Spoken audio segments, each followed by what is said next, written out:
Hola, somos Torre Fuerte. A continuación escucharemos al pastor David Pedraza continuando con la serie El verdadero discípulo. Que este mensaje sea de bendición para tu vida. Muy buenas tardes. Tal vez esto le va a sonar raro, pero bueno, permítame introducir con ello. Hay un programa de televisión llamado La Voz México. ¿Cuántos lo han escuchado? ¿Cuántos han tenido el disgusto? No, no es cierto. No sé si le agrade o no el programa. Personalmente, la primera, la segunda temporada me gustó, ya después se choteó el programa y cayó en la monotonía, ¿no? El programa en México ha durado 9 temporadas, en 2 diferentes televisoras, con diferentes conductores. La versión también de niños se ha realizado y existe una versión para personas mayores, La Voz Senior. No la tenemos en México. Su creador es un hombre de Países Bajos llamado John de Mol, y los derechos del programa los ha vendido este cuate a más de 70 países diferentes. Por si creías que La Voz de México era único, también existe La Voz Perú, La Voz Colombia, La Voz Argentina, La Voz España, La Voz Uzbekistán, La Voz Rusia, La Voz Tunguntú, pues. Es un formato de una serie de castings para escoger las mejores voces. Inicia con audiciones en diferentes lugares que lleva a un grupo selecto a las audiciones en televisión. Esto tal vez es lo que más recordamos. 4 artistas de diferentes géneros musicales a espaldas, escuchando al cantante. Y si les gusta la voz del cantante, según no lo conocen, según nunca lo han visto, entonces solo tienen la voz. Y si les convence la voz, entonces aplanan un botoncito y se voltea la silla, ¿no? Y aparece una leyenda abajo de quiero tu voz. ¡Ah! Y en ese momento, ¡ah! Ya saben, ¿no? Si los 4 artistas voltean su silla, no, bueno, ya es un suceso.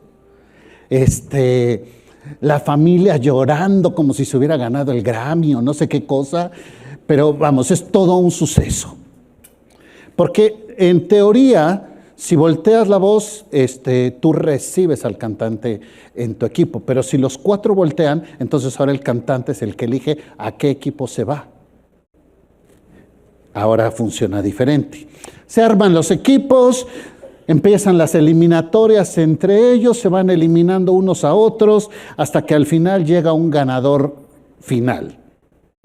El sueño de convertirse en artistas es el principal impulso de todas las personas que participan en estos programas. De forma que cuando son elegidos, pues el sueño apenas comienza. Las escenas de las personas y los familiares llorando cuando son elegidos abundan. Ya cuando son eliminados salen por la puerta de atrás y ya no enfocan a la familia ni nada. Salgan por atrás ya que nadie los vea. Tú podrías cuestionar ¿para qué tanto show? Bueno, solo ganaron, solo entraron a una competencia. Bueno, es que tenemos que ligarlo a la luz del sueño de las personas. ¿Alguna vez has experimentado la sensación de ser elegido? Tal vez en algún deporte, tal vez en algún trabajo, tal vez en un contrato, o entrar a la universidad que tanto deseabas, tal vez ganar la beca, tal vez ese viaje. Puede ser que a esa emoción se concreta ese momento, principalmente en las damas, cuando llega un varón, inclina su rodilla, abre una cajita y adentro está algo que parece ser un anillo y propone matrimonio. Por supuesto que vas a responder emocionado, agradecido tal vez, porque estás materializando un sueño. Es propio, es parte de eso. Fuiste elegido. Estamos trabajando con la serie El verdadero discípulo. Ya hemos hablado de las cualidades del servicio, ya hemos hablado de modelar al maestro. Hoy hablaremos del verdadero discípulo que responde al llamado. O podríamos decirlo de esta manera, cuando es elegido. Es posible que usted recuerde los momentos cuando Jesús llama a sus discípulos y de aquí queremos tomar algunas referencias. Así que acompáñenme a Mateo capítulo 4, y veamos cómo sucedió ese evento en la vida de algunos de ellos. Mateo capítulo 4, verso 18.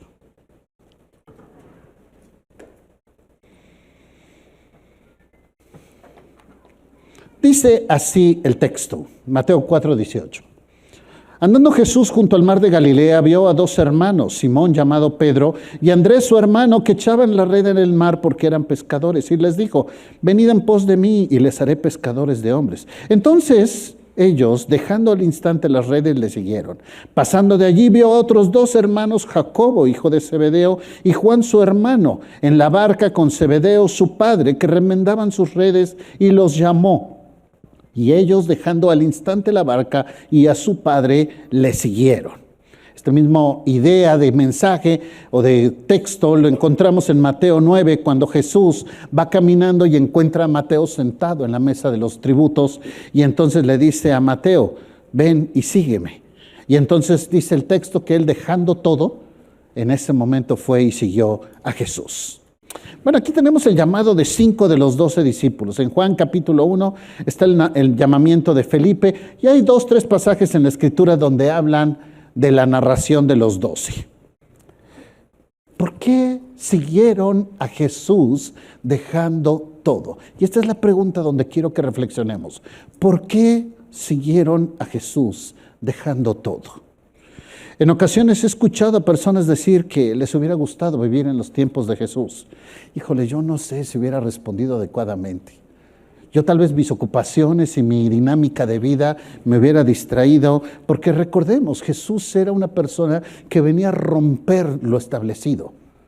Es muy probable que yo ni siquiera lo hubiera reconocido.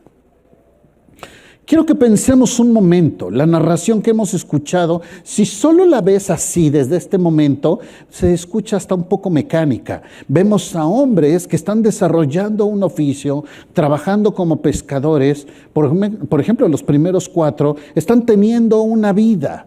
Y entonces pasa un hombre y en ese momento les dice, ven y sígueme, y dejan todo y se van y abandonan todo. Imagínate, está Jacobo y Juan con su padre, el que les enseñó el oficio, están reparando las redes y en eso pasa Jesús y les dice, síganme. Y en ese momento abandonan a su padre para irse con Jesús, abandonando toda su forma de vida. En muchos de los casos, tal vez podríamos pensar lo que funcionaría como que al revés. Si hay una persona a la que me gustaría escuchar y tengo la oportunidad de escucharle, bueno, pues voy cuando tenga tiempo, ¿no? A lo mejor saliendo de mi trabajo, si no hay partido de fútbol,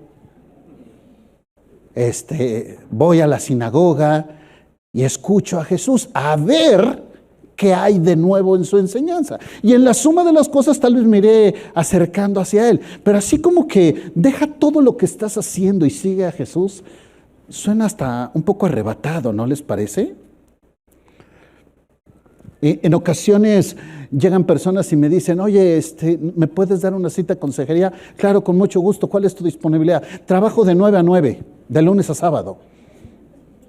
Entonces, ¿qué? ¿A las 10:30? ¿Para que te dé tiempo de llegar o cómo? Ya tienen tan ocupada su agenda, están tan llenos de sus cosas que difícilmente pueden hacer espacio para otras cosas. Cuando yo veo esta historia y no analizo lo que sucedió antes, tal vez no logro entender esto, pero quiero llevarlos a la historia previa que nos va a ayudar a entender por qué ellos actuaron de esta manera. Acompáñenme a Juan capítulo 1 y ahí vamos a entender un poquito lo que sucedió en Mateo, lo que narra Mateo. Juan capítulo 1, verso 35. Ahí está la historia previa, la escena previa a lo que acabamos de leer.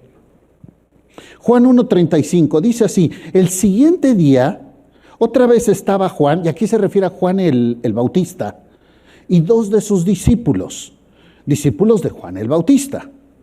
Y mirando a Jesús que andaba por allí, dijo, ¿quién lo dijo? Juan, exactamente. Juan dice, he aquí el Cordero de Dios. Estamos en el contexto donde Jesús fue bautizado. Lo leemos unos cuantos versos antes. La declaración de Juan es que Jesús es el Mesías prometido. En otras palabras, Andrés presenció la declaración de Juan, su maestro, su mentor, diciendo que Jesús es el Hijo de Dios. Es más, si Andrés estuvo ahí, que es muy probable, vio el bautismo de Jesús. Y si vio el bautismo de Jesús, Andrés vio a una paloma descender del cielo y posar sobre Jesús. Es más, Andrés escuchó la voz del Padre diciendo: este es mi Hijo amado, en quien tengo complacencia. Nadie se lo platicó. Lo vio en primera mano. Verso 37. Y lo oyeron hablar los dos discípulos y siguieron a Jesús. Y volviéndose Jesús y viendo que le seguían, les dijo: ¿qué buscan? Ellos le dijeron: Rabí, que traducido es maestro, ¿dónde moras? Les dijo: vengan y vean. Y fueron y vieron dónde moraba y se quedaron con él aquel día, porque era como la hora 10:00. Andrés, hermano de Simón Pedro, era uno de los dos que habían oído a Juan y habían seguido a Jesús. Hoy en día se acostumbra mucho a esas tardes de convivencias con tu artista favorito, ¿no? Para que te tomes la selfie y platiques con él y comas con él, ¿no? Ahora imagínate lo que representó para Andrés. Hemos estado esperando al Mesías prometido por cuántas generaciones. ¿Cuántas personas habían muerto esperando la llegada de Jesús? Alrededor de 900 años si tomamos en cuenta el final del reino de Saúl. Y entonces este hombre tuvo el privilegio de encontrarse a esa esperanza encarnada en la persona de Jesús. Y le dice: ven, sígueme, acompáñame. Y entonces Andrés va y pasa toda la tarde con él y tiene su propia convivencia privada con su artista favorito, con su ídolo, y le hace todas las preguntas que tenía por hacerle. Imagínate esa plática en la intimidad con Jesús, respondiendo todas sus inquietudes. Verso 41. Y estamos hablando de Andrés, halló primero a su hermano Simón y le dijo: hemos hallado al Mesías, que traducido es el Cristo. Y le trajo a Jesús, y mirándole Jesús dijo: tú eres Simón, hijo de Jonás, tú serás llamado Cefas, que quiere decir Pedro. El siguiente día quiso Jesús ir a Galilea y halló a Felipe y le dijo: sígueme. Y Felipe era de Betsaida, de la ciudad de Andrés y Pedro. Aquí vemos específico el llamado a Felipe, pero mira lo que dice de Natanael, verso 45. Y Felipe halló a Natanael y le dijo: hemos hallado a aquel de quien escribió Moisés en la ley, así como los profetas, a Jesús, el hijo de José, de Nazaret. Y Natanael dijo: ¿de Nazaret puede salir algo bueno? Y le dijo Felipe, como que repitió lo de Jesús: pues tú ven y ve. Y cuando Jesús vio a Natanael que se le acercaba, dijo de él: he aquí un verdadero israelita en quien no hay engaño. Imagínate la alabanza misma de Jesús para Natanael. Y le dijo Natanael: ¿de dónde me conoces? Respondió Jesús y le dijo: antes que Felipe te llamara, cuando estabas debajo de la higuera te vi. Respondiendo Natanael y le dijo: Rabí, tú eres el Hijo de Dios, tú eres el Rey de Israel. Y Jesús le respondió y dijo: porque te dije, te vi debajo de la higuera, ¿crees? Cosas mayores que estas verás. Y le dijo: de cierto te digo, que de aquí en adelante verás el cielo abierto y a los ángeles de Dios que suben y descienden sobre el Hijo del Hombre. Los discípulos estaban tan impresionados con Jesús y Él les dice: y no han visto nada todavía, espérense a ver cuando cure a un leproso, espérense a ver cuando recupere la vista de un ciego, espérense a ver cuando levante a una persona que había muerto y la traiga de nuevo a la vida. No han visto absolutamente nada, espérense a ver al Hijo del Hombre muerto y recuperar su vida por sí mismo.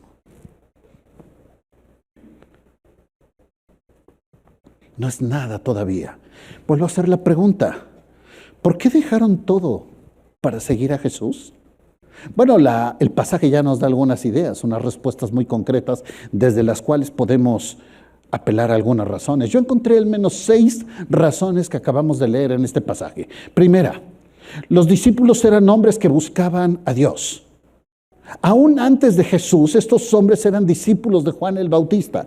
Y si has leído un poco acerca de Juan el Bautista, sabes que no era Mr. Ternuritas.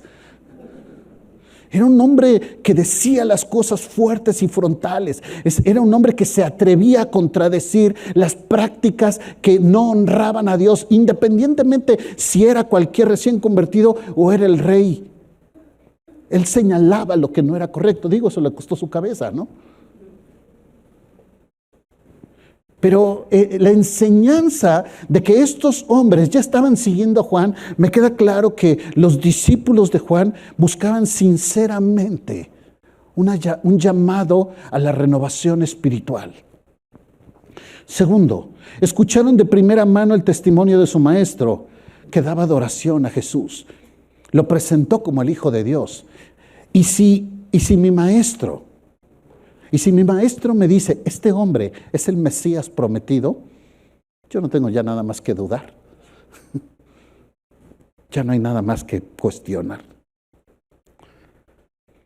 Escucharon de primera mano la confirmación divina. Podemos hacer la referencia al Espíritu Santo o a la misma voz del Padre afirmando a Jesús.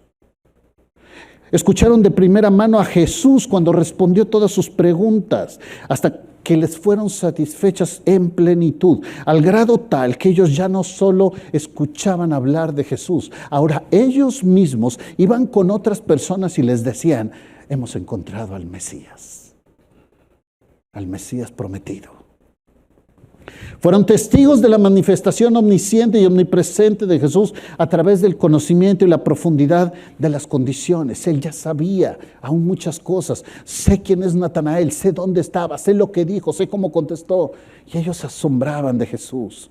Y por si fuera poco, eran personas que estudiaban la Escritura. ¿Por qué? Porque cuando preguntaban al respecto, ellos decían, este Jesús, este hombre que está aquí, el hijo de José, es aquel de quien hablaba Moisés, aquel de quien hablaban los profetas. Él es el cumplimiento profético de Dios. Entonces llega el Mesías, el hombre que has esperado toda tu vida. Y te llama y te dice, ven, sígueme. Claro que lo sigues. Claro que en ese momento no te importa absolutamente nada. Y dejas tus peces, y dejas tu barca, y dejas tus redes, y dejas hasta tu propio padre por seguir a Jesús. Él es la encarnación de una promesa que había durado tantas generaciones. Y hoy ellos tenían el privilegio de verle de manera presencial. No había una respuesta posible diferente. Ese es Jesús. Ahora, la Escritura expresa también nuestro llamado a nosotros como los hijos de Dios de diferentes formas. Todos ellos son muy claros en cuanto a lo que Dios espera de nosotros. Cito solamente 4 de ellos, puede haber muchísimos más. Por ejemplo, en Efesios 2 nos dice que somos hechura suya, creados en Cristo Jesús para buenas obras. En Mateo 5 dice que somos sal y luz del mundo. En Mateo 28 nos llama a ser, ¿qué? Discípulos. Y en Hechos 1 nos dice, y me seréis testigos. Y así puedo continuar con muchos otros pasajes de la Escritura, pero al parecer, no importa cuál pasaje utilicemos, no vemos el mismo impacto y no vemos el mismo éxito de la historia del llamado a los discípulos. ¿Por qué será? ¿Por qué es diferente? ¿Es el mismo Jesús? En las condiciones actuales de nuestra sociedad, tenemos muchos distractores que nos impiden enfocarnos en nuestro llamado. Muchas cosas hoy resultan ser llamativas y deseables, aún más que el llamado de Jesús. ¿Por qué? Porque resulta que triunfar en la vida, ser famoso, hacer dinero, conquistar una pareja o simplemente disfrutar de la vida, resulta ser llamativo para nosotros hoy día. Y lo hemos expresado en nuestras prioridades. ¿Por qué? Porque siempre tenemos tiempo para aquello que es importante. Repito esto, siempre tienes tiempo para aquello que es importante. Si no tienes tiempo, estás diciendo, en otras palabras, no es importante para mí. ¿Por qué? Porque si fuese importante, hago el espacio. Hago el espacio. Pero ahora ya no tenemos tiempo. Ahora ya nos hemos perdido en nuestras prioridades. Y entonces como iglesia hemos conformado esta nueva realidad. Tendemos a ofrecer mayor comodidad, mejores horarios, mejores ofertas ministeriales, adaptamos la disponibilidad, por supuesto al menor costo y si puede ser gratis, mejor. Y tantas cosas más. Al grado tal que las personas hemos llegado a pensar que el llamado a ser un discípulo es algo que se oferta. Y como hay mucha oferta, pues la ley de la oferta y la demanda domina el mercado. Entonces, como es algo que se oferta, o sea, hay mucha disponibilidad, entonces esperemos a que me den beneficios, ¿no? Esto toma lógica a la luz de la postura de asumir que el llamado es algo que sucede para nosotros.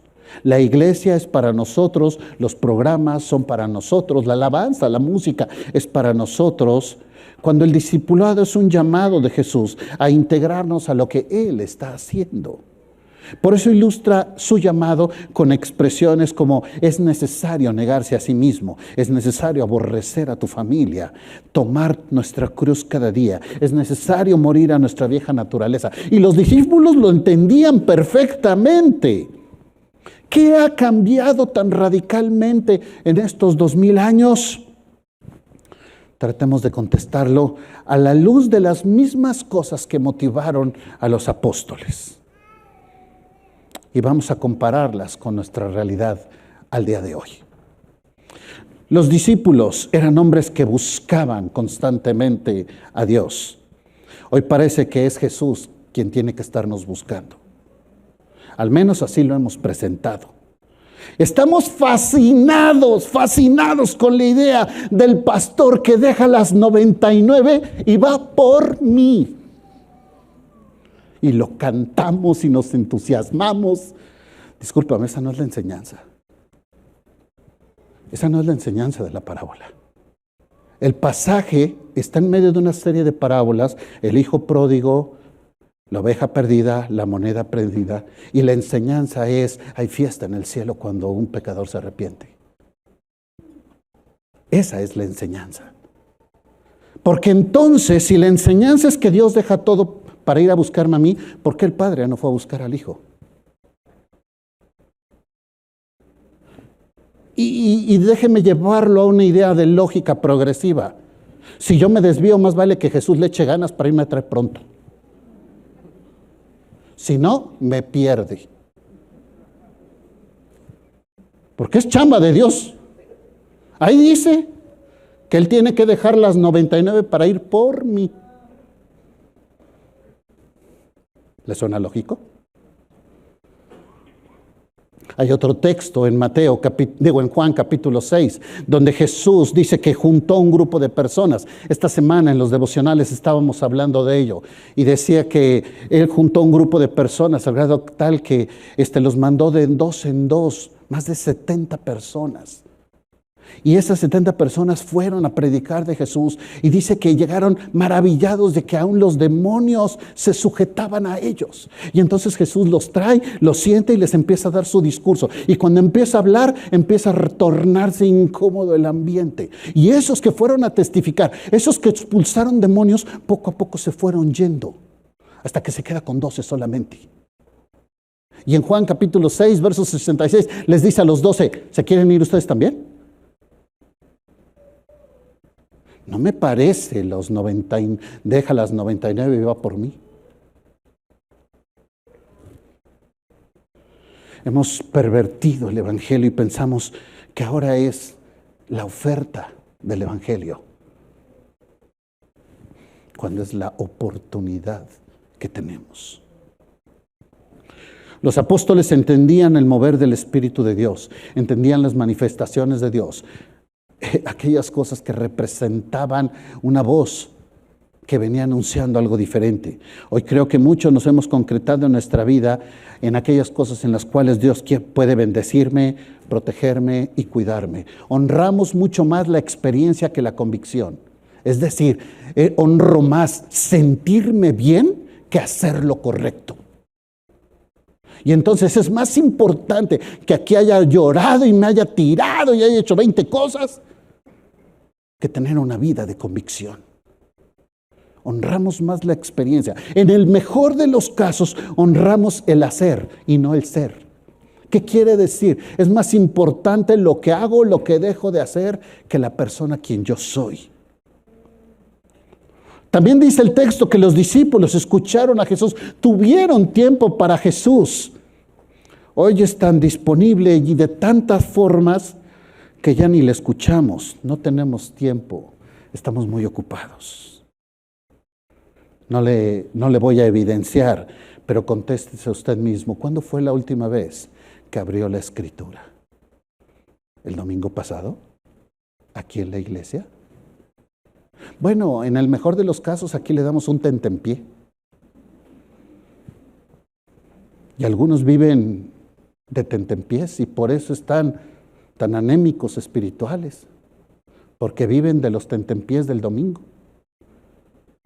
Pero si tú fueras al Señor, te podrías aprender a comer tú solo tu filete y partirlo tú solo y comértelo tú solo y tener ese crecimiento con Dios. De eso se trata. Hoy pensamos si Jesús es merecedor de mi tiempo, como si échale ganas o me pierdes, Jesús. Dice el texto que ellos estudiaban las Escrituras. Hoy queremos cultos cortos. Híjole, ya se tardó 5 minutos más. Ya ni la hace el pastor. Ya involucrarnos en un estudio bíblico o meternos en una clase, no, espérate, eso es para fanáticos. Vengo al culto y ya digan que cumplí.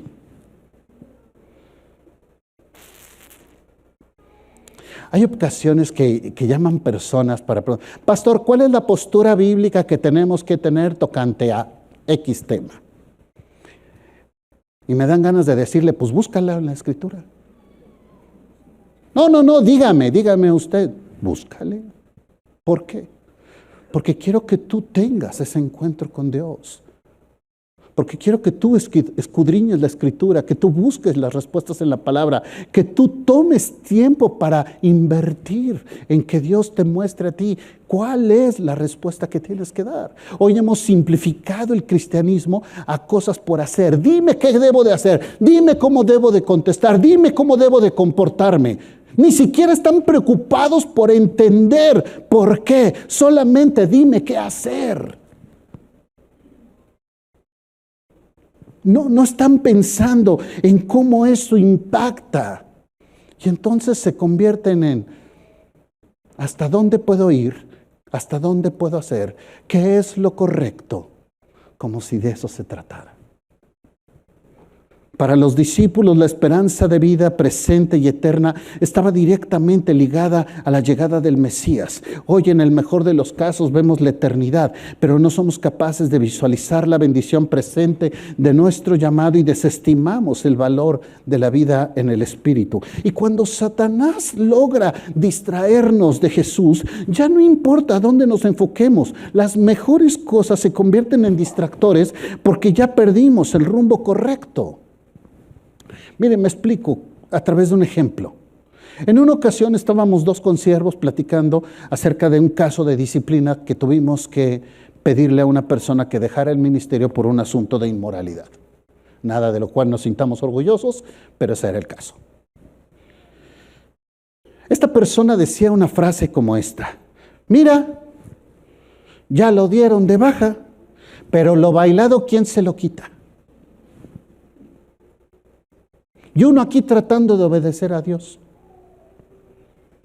Híjole, ¿qué comunica este discurso? ¿Qué hay detrás de estas palabras? ¿Qué podemos observar en el corazón de esta persona? Me queda claro que esta persona tiene muy arraigada sus luchas con sus propias pasiones. Y no solo eso, le seducen, como dice Santiago 1, está atraído por sus propias concupiscencias. Y segundo, no tiene bajo ninguna circunstancia en el radar la posibilidad de los beneficios de actuar en integridad. Y por eso vive anhelando, nada más porque soy cristiano, no me puedo tomar esta copa. Ándale pues. Has reducido el cristianismo a algo banal, absurdo. Vamos aterrizando esto. 5 cosas que podemos observar en los discípulos que hoy mismo tendríamos que entender nosotros como hijos de Dios. Los discípulos eran hombres que buscaban a Dios. Ellos entendían el mover del Espíritu. Escucharon a Jesús, estudiaban las Escrituras y su esperanza estaba en la llegada del Mesías. Las personas hoy en día hacen todo por seguir sus sueños, sea desde convertirse en artista o cualquier otra meta que tengamos. No estoy hablando de ser imprudente, porque ese llamado de los apóstoles fue exclusivo para los apóstoles. Pero no fue el único llamado que Jesús hizo. Hubo otro tipo de llamados y muy posiblemente lo que te estoy diciendo el día de hoy de un verdadero discípulo responde al llamado. El llamado puede significar muchas cosas diferentes para cada uno de nosotros. Hace ratito estábamos en el anterior culto haciendo una presentación de unos pequeños y les decía, una forma puede ser que Dios te ha llamado para honrar y cuidar a una familia en el temor de Dios. Y ese es tu llamado. O puede ser que ese llamado represente ser una figura de referencia en tu trabajo, en tu universidad.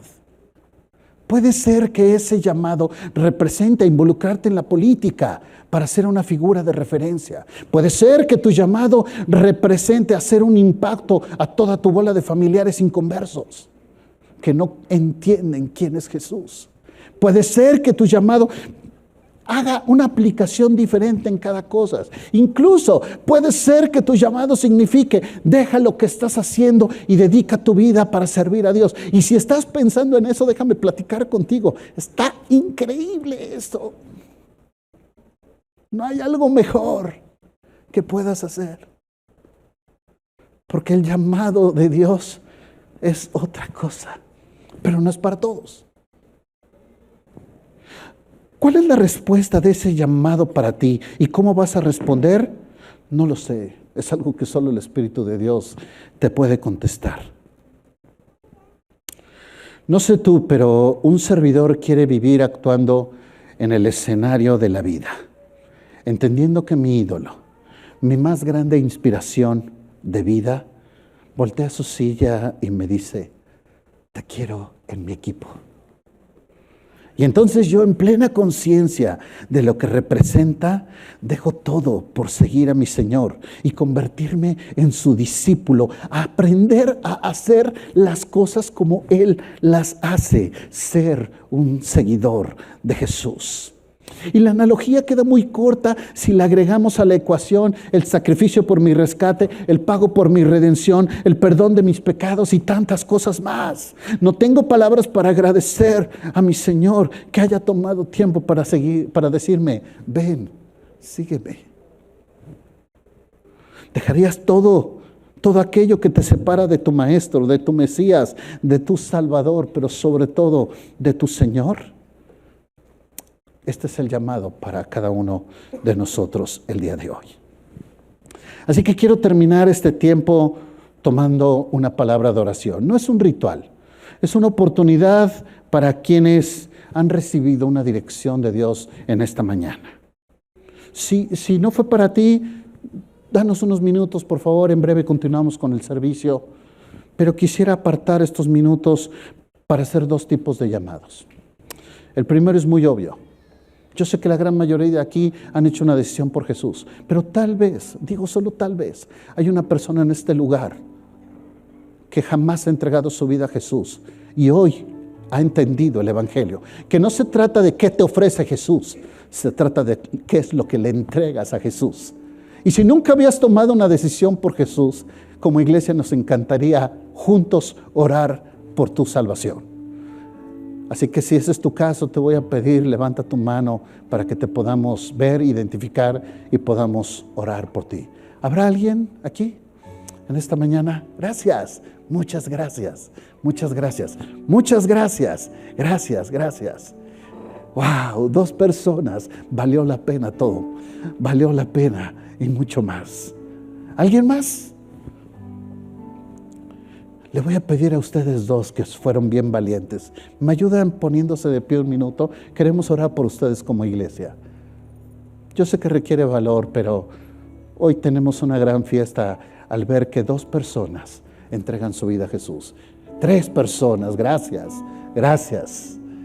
¿Me ayudan a orar, iglesia, por estas 3 personas? Padre, te damos infinitas gracias. Entendemos, Señor, que no hay nada que cada uno de nosotros podamos hacer para pagar la deuda eterna que tenemos contigo, porque hemos ofendido tu nombre, hemos fallado, y la Escritura enseña que la paga del pecado es muerte. Así que recurrimos a Jesucristo y aceptamos ese sacrificio que Él hizo a favor nuestro en la cruz, para que yo no tenga que ir a morir por mis pecados y a pagar por ellos. Jesús ya pagó por mis pecados. Yo entrego mi vida a Él, porque Él entregó su vida por mí. Enséñanos, Señor, a vivir esta realidad espiritual. Y yo pongo en tus manos a estas 3 personas que hoy han hecho una decisión por ti para vivir el Evangelio respondiendo a tu llamado.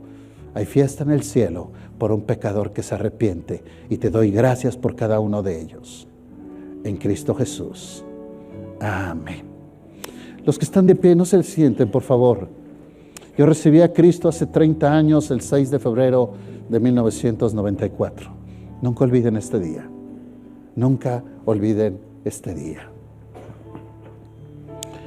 Y para la iglesia, los que están sentados, que hoy entendieron el llamado de una manera diferente, que han entendido que Dios espera de ti un poco más de lo que haces, o tal vez un mucho más, y quisieras tomar este compromiso delante de Dios, ponte de pie con estas personas que estaban puestas en pie.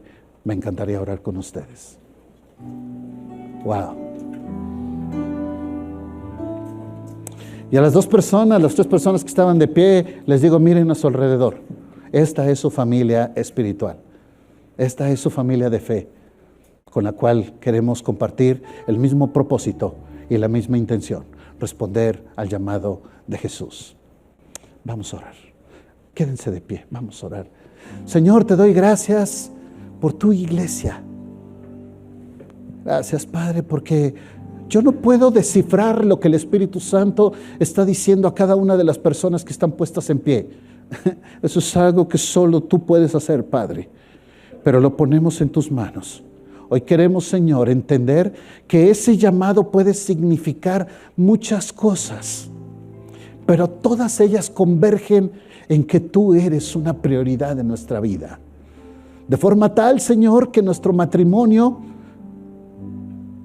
va a honrarte a ti, Señor, que es más importante que aún nuestro propio matrimonio. Un matrimonio estable honra a Dios. Aún, Padre, nuestro trabajo, Padre, que tanto dedicamos tiempo a Él, queremos que sea una forma para honrarte a ti, Señor. No es un fin en sí mismo, es un medio para honrar a Dios, para testificar a Dios. Hoy, Señor, entendemos que nuestra familia, nuestro trabajo, nuestra escuela, nuestros amigos, nuestros vecinos, necesitan ver a Jesús en nosotros. Necesitan ver ese llamado al cual hemos respondido. Padre, enséñanos a ser esa influencia que impacta al mundo.